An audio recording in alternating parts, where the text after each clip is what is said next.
the Rolling Stones had a touring vocalist. Her name was Lisa Fisher. Lisa Fisher. Thank you. Yeah, Lisa Fisher is Lisa another Fisher bad chick. Lisa Fisher's right. Lisa Fisher once said, I can't, as good as my voice is, I can't replicate what Merry can do. It's impossible. Mm-hmm. It's impossible to do. That's what I mean when you have the respect of your peers. Sometimes that's enough.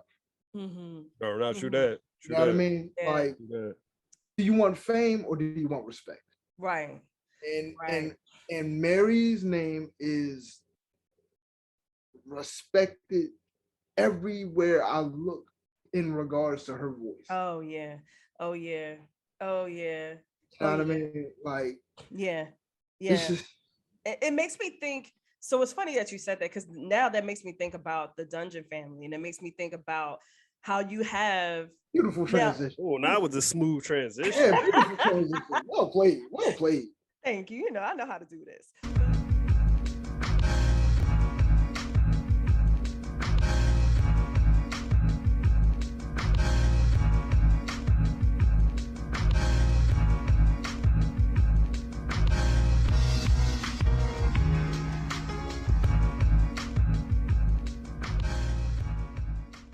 And then you feel ready.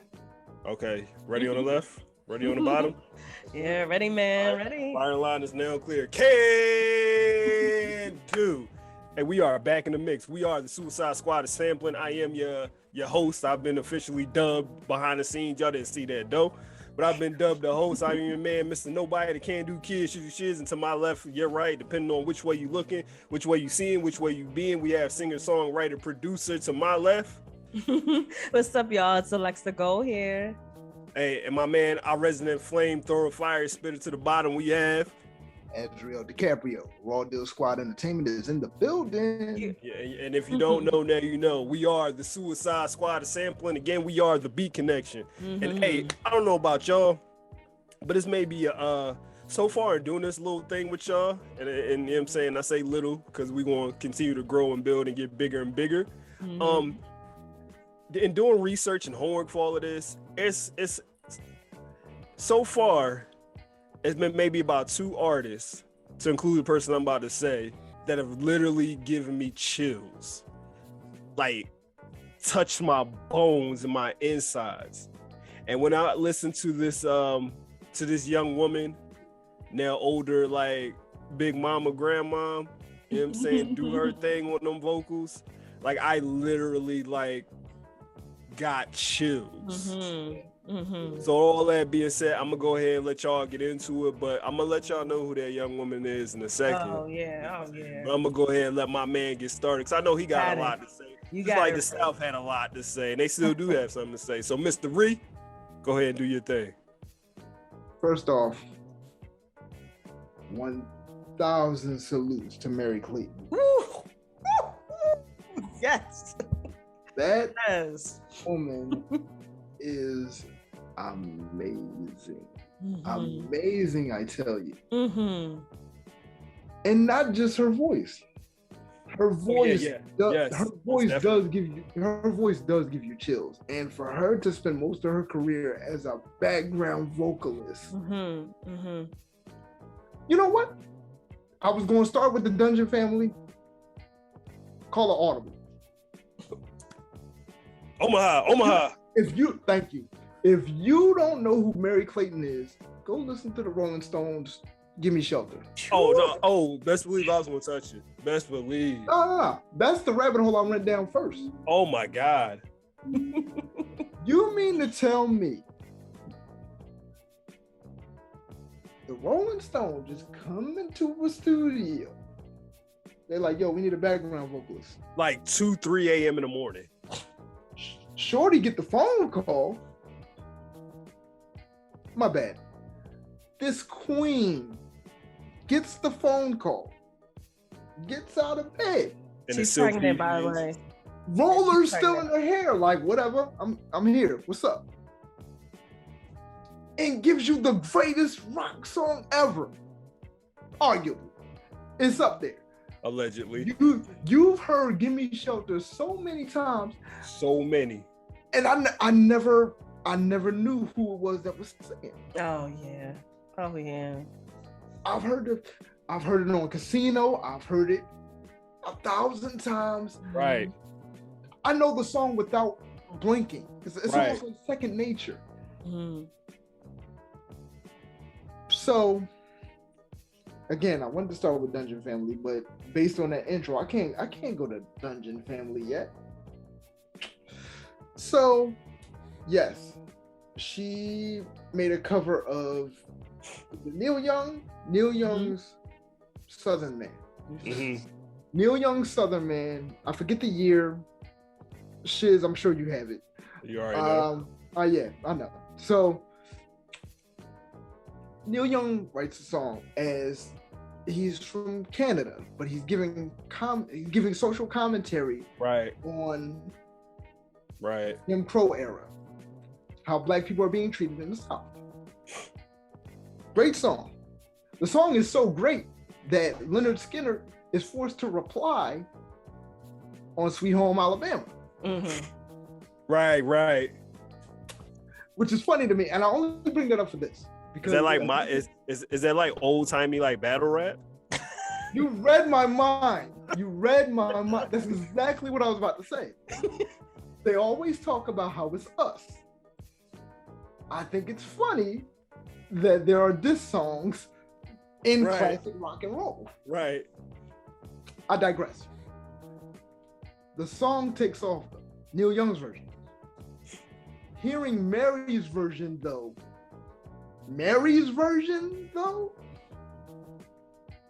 gives it a bit more authenticity to the struggle. Mm-hmm. Mm-hmm. A bit more authenticity to what's really going on. I will always give credit to our white counterparts who empathize, who use their voice to help. Yeah. Relatability, that's my struggle. You feel the pain in my voice because it's my struggle. Right. So when Neil Young is writing about Southern Man, keep your head. Keep in mind what your good book said. Coming from a Black woman, it sounds different. It's more pain behind it. Mm-hmm. Because you putting those crosses on my yard. Right. It's different. Shout out to Neil Young. I almost want to go into the Dungeon Family. But I won't. Alexis, the floor is yours. Whew. Okay. Because I'm so glad that we're talking about Merry Clayton because I love her so much. And the first time that I got acquainted with her and her brilliance was on this documentary. I believe it's called 30 Feet from Stardom. And it's basically 20 feet from stardom. 20 feet from stardom. Okay, yeah. 20 feet. So it basically talks about, a lot of these or a few really great background singers who, for whatever reason, just could not get over the hump to make it as like solo artists. They might have, reached some success. They might have experienced some success in certain areas, but for the most part, they're not really known by the mass public. It's kind of like they've sung background for, everybody, Michael Jackson, Rolling Stones, Sting, Stevie Wonder, the whole nine.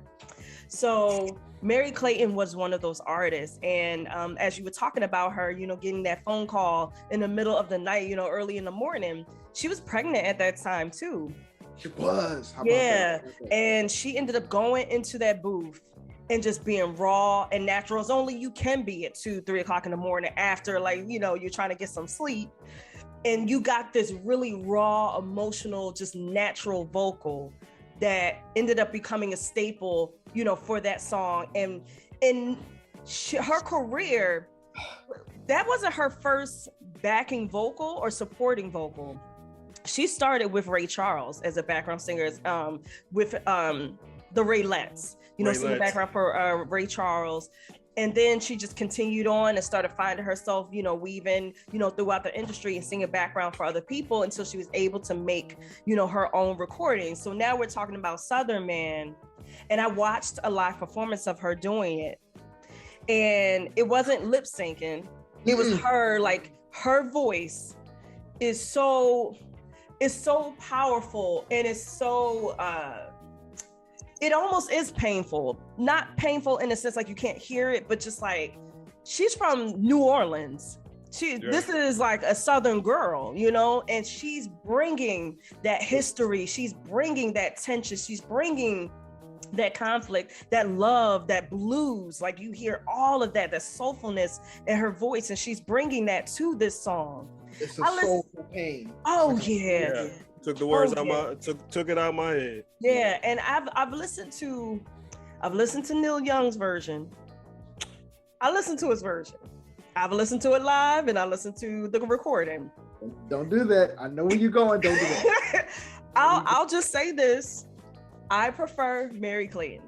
This isn't a debate show. Yeah, I know, and I'm not trying to take it there. I'm just saying. No, I feel you. That's why I tried to save you from yourself. I tried. You know what? It's all good. Like, you know, you can argue me in the comments if you want. I'm just saying. That's what I meant, because he wrote the song. The song is written beautifully. Yeah, it's a beautiful song, but definitely when you hear it sung from her. It's the connection to it. It's the connection. Yeah, I mean, it was a song that I appreciate someone else taking that baton and running it. Yeah. You know, and so. And there's nothing wrong with somebody's cover being. Oh yeah. A little better. I mean, sometimes that happens. But you know, Merry definitely put her stamp on this song. And so what I love. That's her song now. Oh hell yeah, it's her song. And what I love, even though we're not kind of like touching upon, you know, the Dungeon family at the moment, I love how they use everyone's from the South, you know, like the Southern Man, like the sample, you know, particularly hers. I'm gonna get you there. Don't worry about it. I'm just saying, Merry Clayton. You know, I always invite people to check out the music, check out the artists that we're also talking about, check out her solo albums. She does a lot of covers. Then she actually just recently released another album, it's a gospel album. But if you want to go back more to her 70s, you know, funk style, you know, covers, then go back and listen to her music. At the very least, listen to Southern Man, because it's just a powerful rendition of Neil Young's, you know, really beautifully written, you know, song about life in the deep South and what that experience was like. It was just good to hear her sing it. Yeah. Where you got you boiling, go for it. No, because Lex had touched on how when Miss Clayton was in the studio with the Rolling Stones, and how at that hour you get this raw pain. So it reminded me of this interview that I watched. It was Merry Clayton sitting down with Queen Latifah. She tells Queen Latifah, the song is about rape and war. And I'm like, this is her. I don't want to sing about that. I'm a woman here by myself. I don't even want to bring that energy. So Keith Richards ends up telling her, like, look, this is what the song is really about. So she said, in order to get that emotion, and I know we're talking about Southern Man, but I want to speak to her voice. Right. Oh no, because I'm gonna touch it too. Yeah. She said, I had to think about what was going on in our country at the time. I was sick of seeing people die at the hands of police. Yeah. Yeah. That's how you get that emotion. And it just made me think,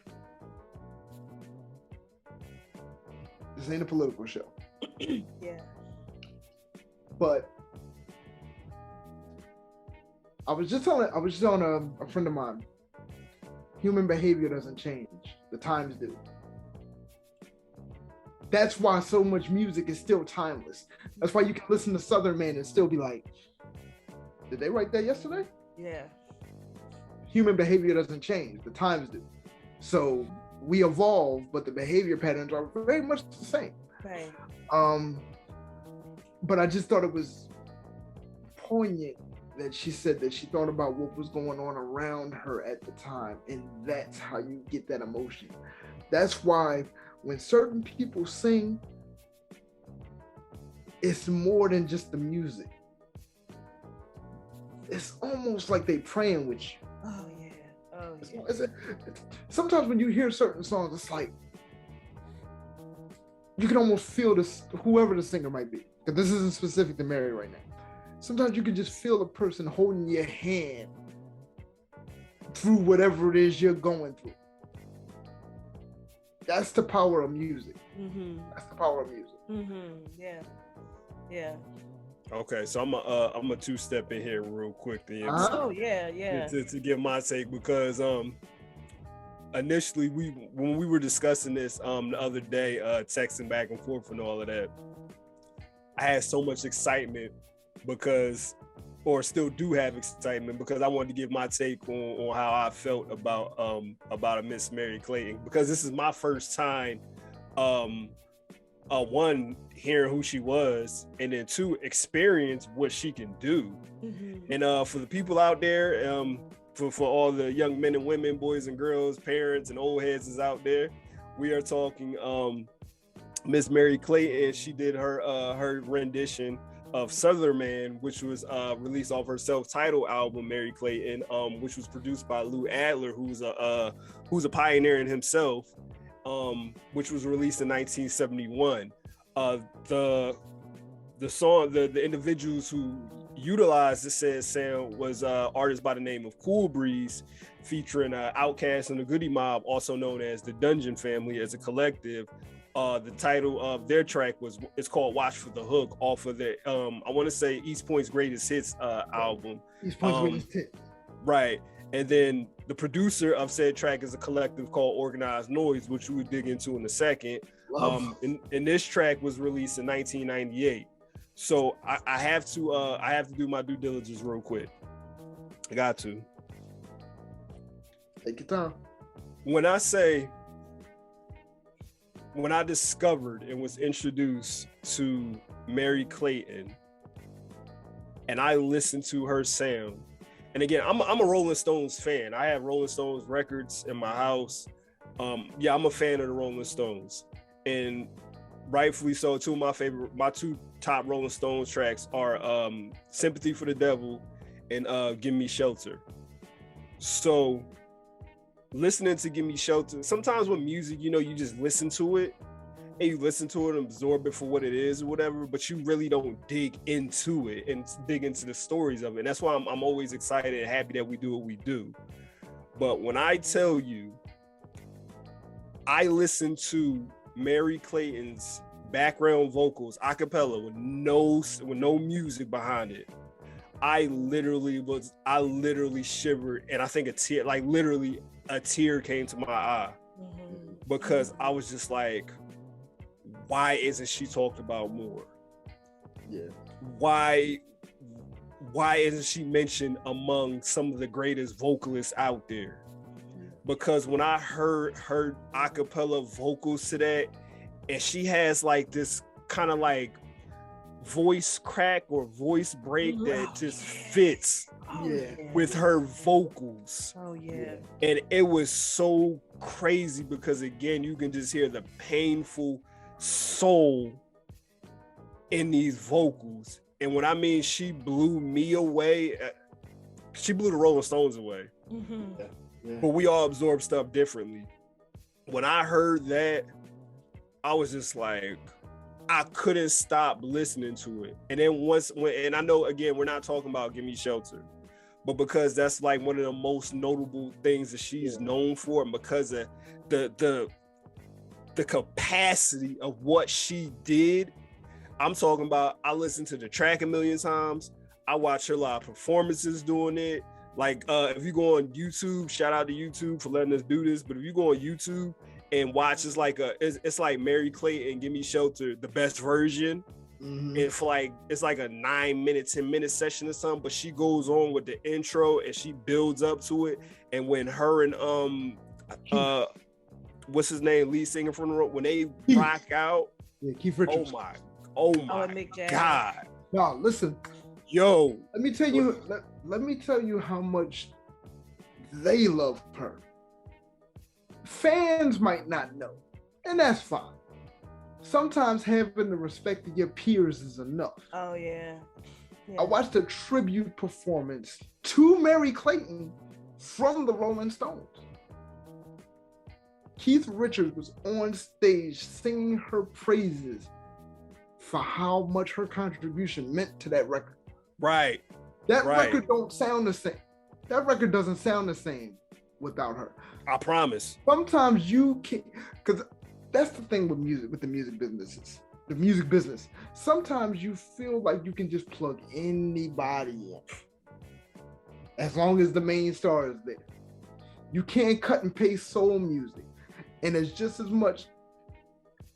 Yes, the Rolling Stones are a rock band. The Rolling Stones also make soul music. You can't replicate soul. So you have to pay homage to people like Merry Clayton. Yeah. Right.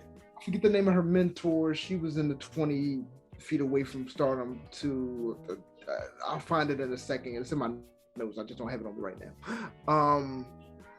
But sometimes, I remember in the interview for the documentary, Merry Clayton said that her voice, mind you, she's supposed to be a background singer.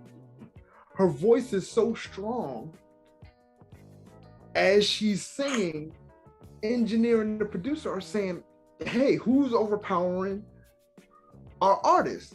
Step away from the microphone. She takes a step back. Still too powerful. She had to take 3 steps back just to be a background singer. And this was at age 14. This was before Gimme Shelter. Right, because she started in the church. Yeah. So, right. And then not for nothing too, she just did a few months ago, they released her Tiny Desk. And her voice, as if not we were talking about Ree, you said bringing pain to like almost improve your performance. And for my anime folks out there, right, think about like Dragon Ball Z, right? Like those scenes where like, say like Goku or Vegeta, right, they get stronger when they get mad because they start thinking about things that's happened in the past or whatever, and that brings them to another level. I equate that to what she does, and it's crazy too because like I said, she just released not too long ago a Tiny Desk. And her voice, I'm not even gonna say it's gotten stronger. You know what I'm saying? So again, big shout out. And also fun fact too, Lex, should we change your name to Eve? Like Eve? Right. Her name is Mary. Should we change your name to Eve then? You know what I'm saying? But Lex, I'm gonna let you go ahead and take it. Yeah, Mary, spelled Merry. She was named Mary because she was actually born on Christmas Day. So her parents named her Mary. Yep. And I was born on December 24th. So, fun fact. It's my grandfather's birthday. Oh, nice. Yeah. So, I love how excited we are in regards to talking about Mary, and I really hope that this inspires, whoever's listening to really go back and check out her music, because I mean, she's done so much. Oh, and one thing I wanted to point out, so she's done like a lot of soul stuff too. I mean, she's done a lot of like background and supporting vocals for rock artists, particularly the Rolling Stones. She also has done music with Coldplay. She's done right, yeah, I saw that. She's done music with a lot of rock artists, but she's also done, of course, a lot of soul stuff. If you know soul music, you might be familiar with this tune called Rock Creek Park. And I never knew who the vocalist was on Rock Creek Park. Doing it in the park. Doing it after dark. Wow. Oh yeah. Yeah. She's the female vocalist on that. I never knew. Did not know that. I did not know that either. Yeah. And I was like, yo. Oh, wow. Yeah. So she's worked with Roy Ayers. Like she's worked with a number of soul artists as well. This woman has been around, and it doesn't look like her career is stopping. Like she's going to be doing this, you know, into her last breath. And it's so amazing to see artists just like continue to thrive and you know, and record and sing. Yeah. I see you, Ray. Go ahead. No. Just fun fact. Her mentor, Darlene Love, that was going to eat at me. Darlene Love, yeah. Darlene Love was her mentor. But just saying, like real quick, how they were able to support him. So I can only imagine how much respect he garnered from them to support him on what is like. I watched the performance of them. I think it was the Source Awards. I watched, and I watched the performance of them perform, like doing this song. The South got something. I got super hyped. Like, I sometimes I'm surprised by the songs I actually like. I like this song right here. Will always be in rotation if I'm going like back in time. It will always be in rotation because it's so hard, man. Like it's so good. But it makes me think about like Cool Breeze and how he was able to gather Goodie Mob and like OutKast and like organize Noize. And I don't know like all of the history involved in that. So that's I mean, look, Rick, like you got it. So prior to Shizz, you got something to say before I always got something to say. But so I want to say this, right? Because when I hear that song, Watch the Hook, right? Music always brings us back to like a certain era in our life or a certain time or whatever. And I can remember that like that 90s era of music and all that, where you was getting music from everywhere or whatever. And not for nothing, I always thought that song was like, I always thought that was an East Coast track for whatever reason. I don't know why, but it always I can tell you why. We'll get there. It gave me an East Coast feel or whatever. I can tell you. But needless to say, right, I like the track. I actually love the track. And more importantly, I liked it because, you know what I'm saying, that one little loop from Merry Clayton, the Southern Man. But when I was younger, you know what I'm saying, again, I found out now being an adult, I found out that they were all saying the wrong words. You know what I'm saying? And so it may be debatable. Allegedly. Yeah, allegedly. But you know what I'm saying, when I again, being older and digging in and learning how to read, you know what I'm saying, I found out that I was saying the wrong stuff. You know what I'm saying? It was Southern Man, right? But listening to that track, I again loved it. But also it's crazy because the collective known as Organized Noize, right? A three-man wrecking crew, you know what I'm saying, composed of composed of Rico Wade, Ray Murray, and then most notably Sleepy Brown. You know what I'm saying? And I didn't realize how much music that they were actually responsible for. Yeah. And it's crazy. And again, they were introduced. They were actually kind of T-Boz was the one that kind of got them together in a sense. And you know what I'm saying? I could be, and I'm just paraphrasing and all that. I don't know actually how it happened, but that's kind of like what I read was T-Boz was the one that kind of introduced them to major label and all that good stuff. Yeah. And then that's how they got put on. But yeah, they produced Waterfalls. Everybody knows that song. Mm-hmm. And then another song, one of my favorite tracks was the Dan Vogue joint, Don't Let Go. I love that song. Mm-hmm. You know what I'm saying? So it's crazy that their musical influence in the game or whatever. I didn't know how prominent they were and how much and real, not for nothing, they're credited as like putting Southern hip hop on the map. Freeze. Let me tell you how important the Dungeon family is. Okay. When you think about Southern music, what do you call it? You call it the Dirty South, right? Mm-hmm. Right. Cool Breeze coined the phrase.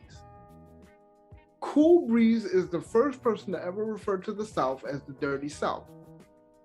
Goodie Mob then puts out the single Dirty South with Cool Breeze on it. It's Cool Breeze, Big Boy, and Goodie Mob. I didn't even know that. Wow. So, again, as much as we talk music here, we talking history. Shizz, I didn't mean to cut you off. I did want to just... Oh, no, you good. So, when I pick this, for those that don't know, the three of us typically we pick records, and those are the ones that we discuss. Giving away our insider secrets. It's nothing. Secret sauce, you know what I mean? Right. So when I picked Watch for the Hook, I picked it for a multitude of reasons. One was because, of course, I love the record. Mm-hmm. Two, my childhood is tied to it. Mm-hmm. I've been writing raps for as long as I can remember. Watch for the Hook was one of those beats that everybody wanted to rap on. It was banned from TV. Right. Watch for the Hook, and there was a few others, but those were the ones that were in heavy rotation. If you had a crew and y'all rapped, Watch for the Hook was definitely on the radar for the joint that we all touch. Another reason that I picked this is, have you guys heard the Andre and Kanye record yet? I have not heard it yet. Easily one of the best verses in the last 2 years. Easily. Not because I wanted to talk about that, but because I wanted to put Andre in his proper place. Mm-hmm. Andre 3000, for the longest time, people have kind of disputed whether or not he deserves to be in the top 5 because he doesn't, air quote, have a solo album. Ain't too many people out rapping Andre 3000. Andre 3000 started off Watch for the Hook. I think it was 8 bars, and arguably it's the best 8 bars that ever came out that year. Would he say I need a number 2 pencil because he's testing me? No, that nigga said, I'm sorry. That brother said, never has so many members in one crew been so diverse. Then he said, how did he say it? Because I don't want to mess the bar up. Something to the effect of trying to outdo my last verse. That is my curse. I'm my only competition. In a room with all this talent, I'm my competition. Right. The Dungeon family, I've always looked at them as a Southern Wu-Tang. They move separate from each other, but when they come together, it's special. And it's, I wish they would come together more. But if they never come together again, Watch for the Hook was enough. Oh yeah. Between Andre, CeeLo, and Git was going crazy. Mm-hmm. I still can't recite CeeLo's verse. I recently just caught some of the stuff he was saying. Like, and the song is what? How old? Right. You know what I mean? Like, and that's the joy that I get from listening to certain records and certain music, because it's sometimes it's just fun to hear certain things and still I'm just catching it. Yeah. Right. I was 14 when this record came out, and I'm just now catching certain stuff. I love that about music. Mm-hmm. And it's funny because I love just being able to go back and dig into the music and just feel those, almost like Shizz said with Merry Clayton. I love just being able to feel those same chills, but maybe on a different level because I understand the music more. Mm-hmm. Yeah. And I mean, when you think about the influence of the Dungeon family, like the Dungeon family still exists today. Like, Future is an extension of the Goodie Mob. Right. Is it? Are they like related to somebody? He's Rico's cousin. Yeah. He's Rico's first cousin. So he's like, he doesn't consider himself Dungeon Family, but he was in the basement a little bit when he was younger. Oh yeah, I'm sure. You know what I mean? So like, it's almost like NWA and Bone Thugs and Harmony. Like they're not directly connected, but they're connected enough through one degree of separation. Right. You know what I mean? Right. Like, so I always love knowing that hip hop history continues on. You know what I mean? Like it doesn't get lost. Mm-hmm. The styles may change, but it's evolution. Music evolves. Mm-hmm. I was having a conversation with somebody and we were talking about influence. It doesn't get more influential than the Dungeon Family. You know what I mean? Like, Right. without Andre 3000 and Big Boy taking the risks that they took artistically, Mm-hmm. without CeeLo taking the risks that he took artistically, you don't get Kanye. If you don't get Kanye, you don't get Drake. And without Kanye, you don't get Cudi. Without Cudi, you don't get Travis Scott. It's so easy to always talk about the pioneers. It's always so easy to talk about like who came from Rakim, who came from Dre. Equally as important is who came from Rico and in the Dungeon Family. Mm-hmm. Mm-hmm. And that's not lost on me. And I'm emphasizing this because we're from Philly. I'm not obligated to say this.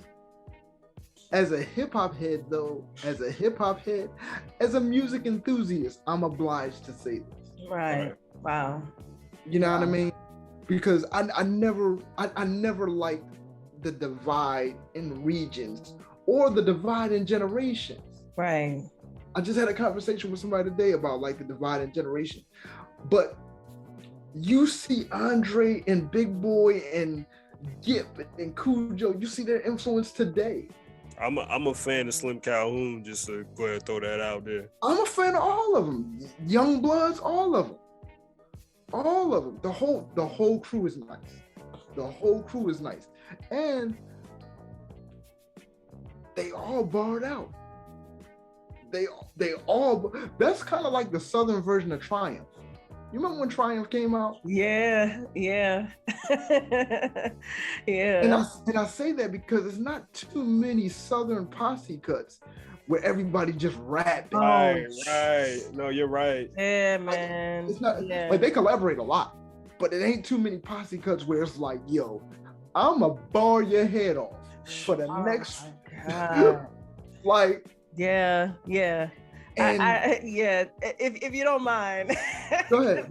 No, because you just made me so excited because, you know, Triumph for me, I mean, is from the bars to, I mean, everybody just being so different, you know. Episode coming soon.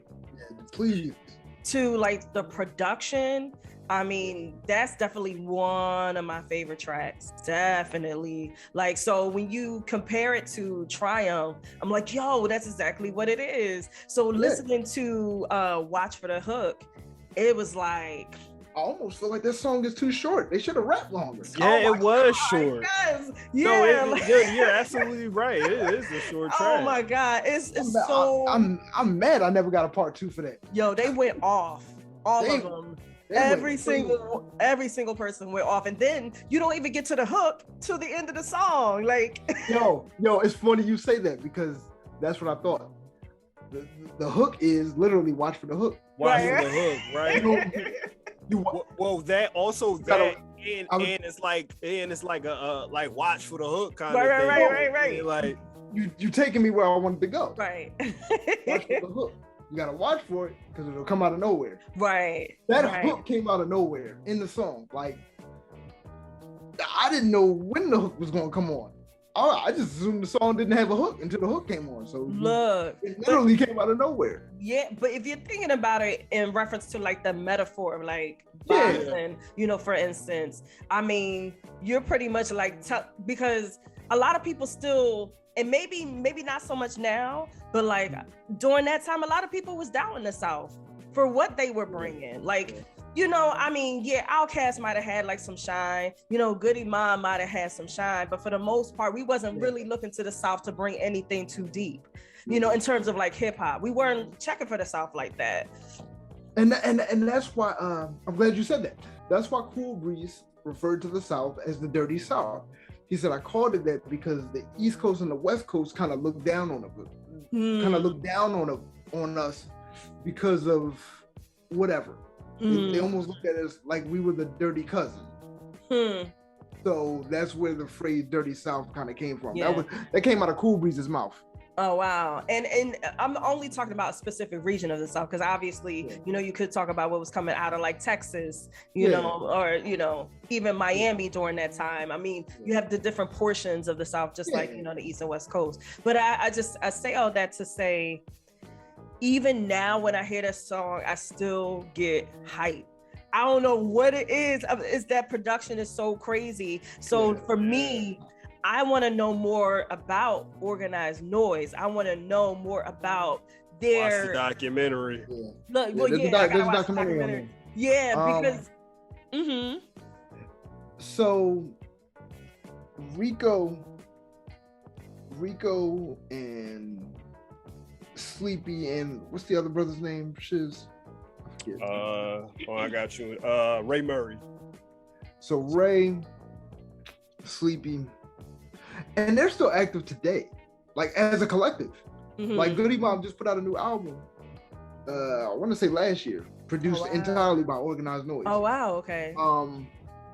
Organized Noize also just did a compilation album with I think the lead single was like 2 Chainz and Enjoy. Oh, wow.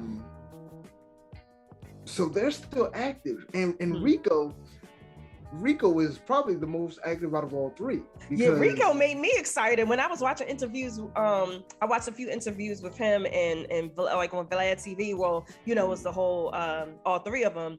But like Rico pretty much like took over the conversation in a good way. Like he had a lot to say about like their history and everything, and he made me excited about the fact that they've made such an imprint on like Southern music or music and hip hop music in general, but you wouldn't really know because sometimes producers, like, it's not like these producers are out there. It's not like they're all up in your face, you know, like maybe some other producers are, some other producers / artists are, you know, they do the music and they kind of just like, okay, we here, like we here to make the music. But he made me really excited. It was his energy that made me want to like really explore and dig deeper into them. He's still active in R&B today.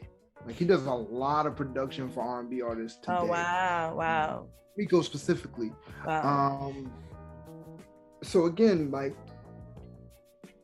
I just feel like we owe it to the Dungeon family. We owe it to Atlanta to just pay homage, just to pay respect. Like we could easily just pick any Dungeon family song. I purposely picked this one to give all of them their flowers because they were all on the record. Even Cool Breeze, because Cool Breeze, he didn't stay in the group long. There were some internal conflicts between him and Rico and some of the members of Goodie Mob, but that's neither here nor there. Those brothers made history together. Yeah, they did. You know what I mean? Like, and that's both songs. Well, let me say Southern Man. Well, let me say this, right? Because, and again, and not to cut you off, since I was wrapping up. Go ahead. Well, no, since we giving flowers to producers and all that, I would definitely be remiss, right? Because again, primarily this is hip hop conversation, and I hate it, and I feel like sometimes I can't even really say that because hip hop is the basis. But we talk everything, you know what I'm saying, regardless, because the samples come from all over the place. Right. But I'd be remiss not to, again, shout out Lou Adler, who produced the Southern Man track for Merry Clayton, because in his own right, he's a legend. Yeah. He's a legend. He's done stuff for film. and also music. Like he's done music for Rocky Horror Picture Show. He did production for Carole King's album Tapestry, which is known as one of the arguably debated as the greatest hip hop, or not hip hop, but greatest pop album ever created. And won a Grammy for album of the year and all of that. So I feel like, again, I completely agree. You know what I'm saying? Given and me personally, I'm past, like, I've never been one of that regional divide. You know what I'm saying? Because again, it's just what you gravitate towards, and we just don't hear everything. We don't.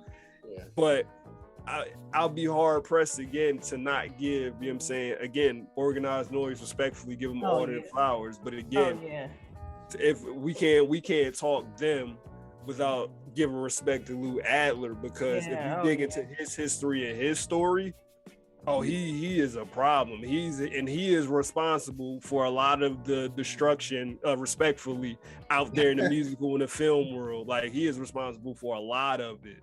Wow.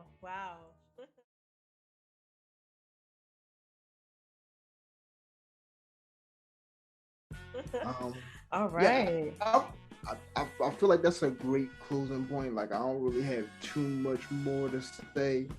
I'm glad that we had this conversation, and I'm glad that we had a chance to really fan out over Merry Clayton. Yeah. Because like even while you were talking, you were like, I know that primarily this is a hip hop show. This episode is primarily just us fanning out over Merry Clayton. Right. Yeah, just music in general, yo. Yeah. Like I feel like what we do, like you said, is based in hip hop, but it ain't really. It's not exclusive to hip hop. Right. Especially when we start getting into them cover episodes that we talked about doing. You know what I mean? So. Yeah. All right. That's what you got to add to that as far as a final thought, if you will. Yeah. For me, I don't really have too much to say. I agree that it was definitely a fan session, for Merry Clayton, as well as for Watch for the Hook. And I think it was mentioned as we were talking about it, that you revisit these songs that you used to, really like, that you were into when you were younger.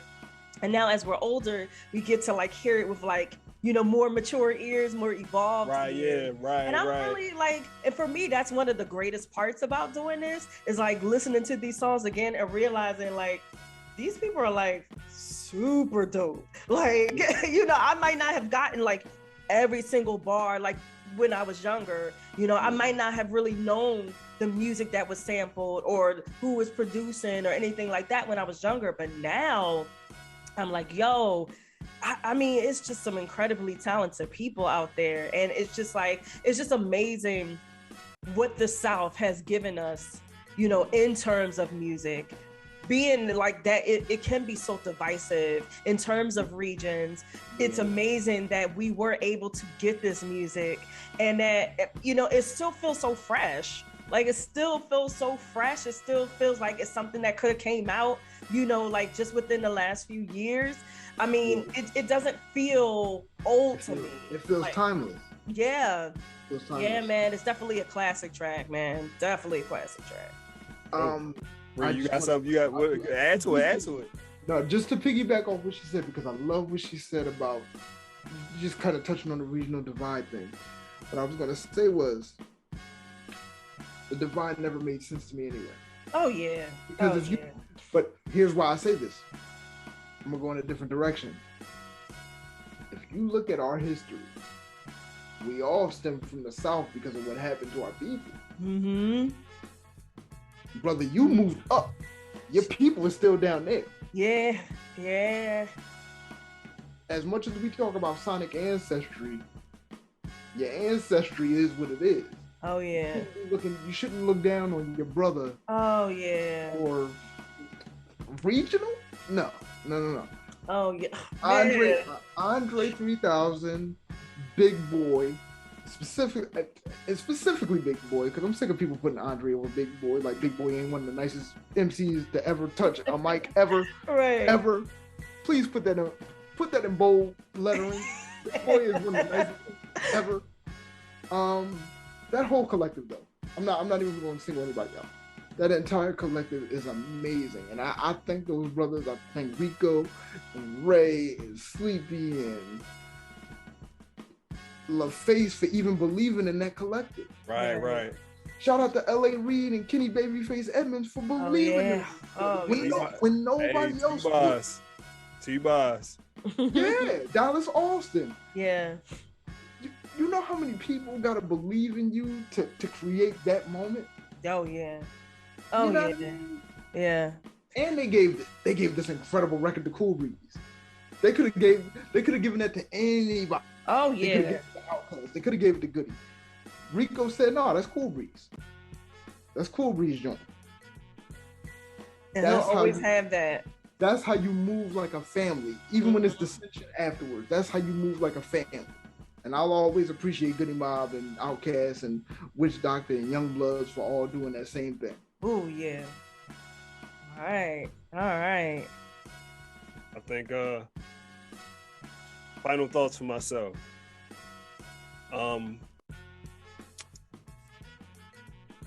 Just talent from all around.